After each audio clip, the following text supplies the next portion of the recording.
Hi hello friends, இன்றைக்கி நம்ம எங்கே வந்திருக்கிறோம் தெரியுமா? குரோம்பேட்டையில் இருக்கிற ரொம்ப ஸ்பெஷலான குமரகுன்றம் முருகன் கோயிலுக்கு தான். சென்னையோட சுவாமிமலைன்னு சொல்லப்படுற இந்த மலை கோவிலோட சிறப்புகளையும் அங்கே இருக்கிற அமைதியையும் இன்னைக்கு நம்ம பார்க்கலாம். இந்த கோவிலோட சூப்பரான வரலாறு இருக்குங்க. அதாவது 1950 காஞ்சி மகா பெரியவர் இந்த மலை மேலே ஒரு கோவில் வரும்னு சொன்னாங்களாம். அதன்படியே 1979 இந்த கோவில் உருவானது.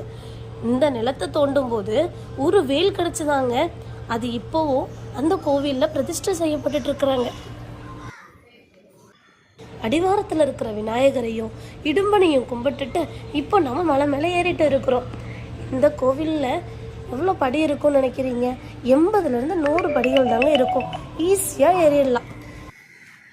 படி மேலே பாதி தூரம் ஏறினதும் இங்கே மீனாட்சி அம்மன் மற்றும் சுந்தரேஸ்வரர் சன்னதி இருக்குங்க.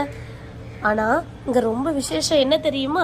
சரபேஸ்வரருக்கு ஒவ்வொரு ஞாயிற்றுக்கிழமையிலையும் ராகு காலத்தில் நடக்கிற பூஜையில் பக்தர்கள் கலந்துக்கிறதுனால தீய சக்தி மற்றும் காரிய தடைகள் நீங்கிறதாக நம்பிக்கைங்க.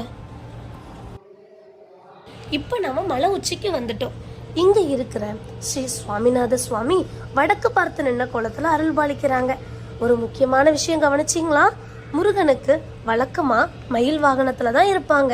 ஆனா இங்க சுவாமி மலையில இருக்கிற மாதிரியே யானை வாகனத்துல அருள் பாலிக்கிறாங்க. இந்த கோவில் காலை 7 மணி முதல் 11 மணி வரையும், மாலை 4:30 மணி முதல் இரவு 8:30 மணி வரையும் திறந்திருக்குங்க. பௌர்ணமி அன்னைக்கு இங்க கிரிவலம் கூட நடக்குங்க.